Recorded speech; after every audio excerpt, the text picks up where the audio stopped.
Hello everyone. इस session के अंदर हम लोग डील करने वाले हैं class 10 CBSE examination pattern for the academic year 2020 से 2021 के बीच, जो कि एकेडमिक ईयर अभी चल रहा है इसी एकेडमिक ईयर के लिए।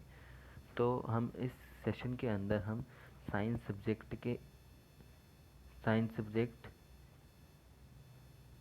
का एकेडमिक सिलेबस के बारे में बात करेंगे और साथ में हम इसके मार्क्स डिस्ट्रीब्यूशन के बारे में बात करेंगे कि मार्क्स डिस्ट्रीब्यूशन कैसी है इसके अंदर। तो इसके अंदर 80 मार्क्स का एग्ज़ामिनेशन होगा जो आपका फाइनल एग्ज़ाम होगा, और इसके अलावा 20 मार्क्स आपका इंटरनल असेसमेंट होगा। इंटरनल असेसमेंट के बारे में हम आगे फर्दर वीडियो में ही डिटेल में डील करेंगे इसी में आगे। अभी हम 80 मार्क्स के बारे में बात करते हैं, जो कि एक्सटर्नल एग्ज़ामिनेशन के बारे में हम बात कर रहे हैं। तो एक्सटर्नल सिलेबस अगर देखा जाए तो आपके एक्सटर्नल सिलेबस के अंदर केमिस्ट्री आएगी, फिज़िक्स है और बायोलॉजी है। ये तीनों सब्जेक्ट साइंस के अंदर कंस्टिट्यूट होता है आपकी क्लास 10th के अंदर, जिसमें कि केमिस्ट्री के अंदर आपकी फर्स्ट ही यूनिट है जिसके अंदर केमिकल नेचर के बारे में आपको बताया गया है, ठीक है। और इसके बाद हमारी ये सेकंड और जो फिफ्थ यूनिट है ये है बायोलॉजी के लिए, और इसके अलावा हमारी थर्ड और फोर्थ यूनिट है वो है हमारी फिज़िक्स के लिए। ओके, तो इसमें मार्क्स डिस्ट्रीब्यूशन में कुछ ऐसी है, केमिस्ट्री और फिज़िक्स दोनों का, केमिस्ट्री का भी 25 है और फिज़िक्स का भी 25 है। बायोलॉजी का मार्क्स डिस्ट्रीब्यूशन कंपैरेटिवली ज़्यादा है जो कि 30 मार्क्स है। इसमें हम केमिस्ट्री के सिलेबस के बारे में बात करेंगे। केमिस्ट्री के इसके अंदर 5 एनसीईआरटी के चैप्टर्स हैं, जिसमें कि आपके केमिकल रिएक्शन है, एसिड बेस एंड सॉल्ट है, मेटल्स है, नॉन मेटल है, और इसके अलावा आपके 2 चैप्टर्स और हैं जो कि हैं carbon and its compound and periodic classification. ये दोनों चैप्टर का इस्तेमाल आपके हायर एजुकेशन में भी है, यानी कि 11th-12th में है भी है, उसके अलावा ग्रेजुएशन और आगे भी रहेगा। तो ये कुछ ऑर्गेनिक केमिस्ट्री का पार्ट है। इसके बारे में हम डील करेंगे, हम इकट्ठे डिटेल में डील करेंगे इसके बारे में। तो अभी हम खाली ओवरव्यू दे रहे हैं सिलेबस के रिगार्डिंग। इसके अंदर हमारी जो यूनिट सेकंड है जो कि है वर्ल्ड ऑफ लिविंग, इजी है, बहुत इजी सी अच्छी खासी यूनिट है।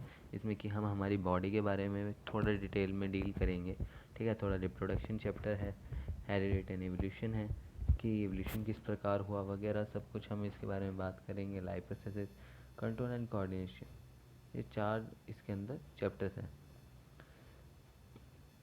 इसके अलावा थोड़ा इजी और ईजियर कंसेप्ट है जो कि है हमारा नेचुरल फिनोमेना, बहुत इजी है।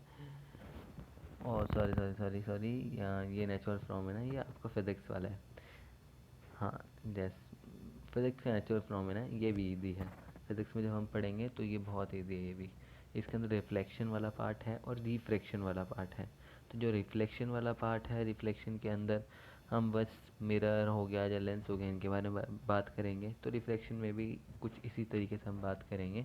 तो बेसिकली हम लाइट के फिनोमेना के बारे में हम डिस्कस करेंगे। इसके अंदर राइटिंग थोड़ी गंदी हो रही है, ठीक है, बट समझ आ जाएगी आप लोगों को।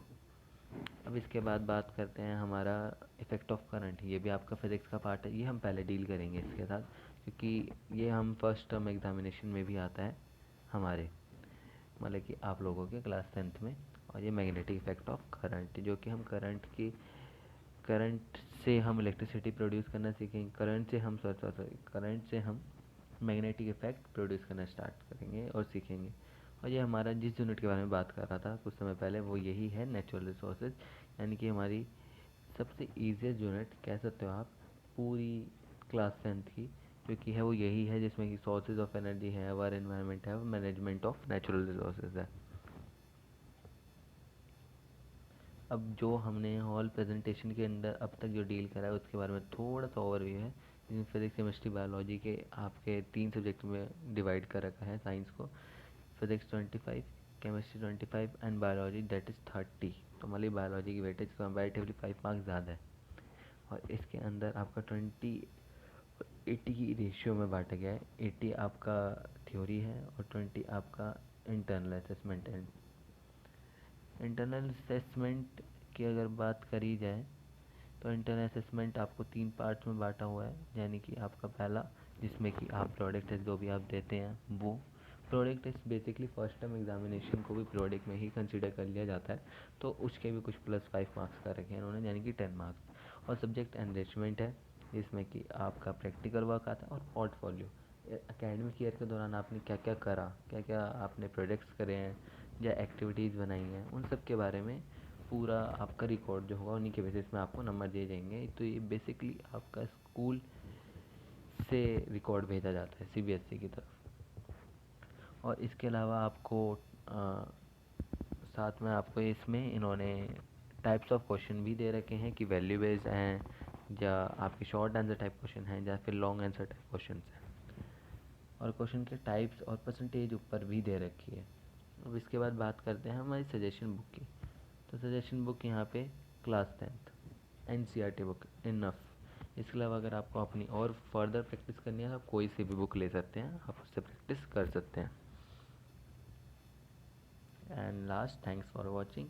और अगर आपको हमारी वीडियो पसंद आई हो तो इसको शेयर करें, रिकमेंड करें तो ज़्यादा अच्छा लगेगा हमें। लाइक एंड शेयर से ज़्यादा आप इसको रिकमेंड करेंगे तो ज़्यादा अच्छा रहेगा, जिसमें कि अगर कोई और बच्चा है जिसको कि समझ रहा है सिलेबस पैटर्न तो उसके लिए ईजी रहेगा। और अगर आपको लगता है कि कोई कमेंट आपको देना चाहिए, कि आपको लगता है कोई सुझाव, तो आप वो भी दे सकते हैं। और इसके अलावा हमारा नीचे व्हाट्सएप ग्रुप लिंक है, वो ज्वाइन कर लीजिए। और उस व्हाट्सएप ग्रुप लिंक को ज्वाइन करके अगर आपको कुछ डाउट पूछना है तो आप वो भी पूछ सकते हैं। एंड थैंक्स फॉर वॉचिंग, और पढ़ते रहिए खैर फिलहाल।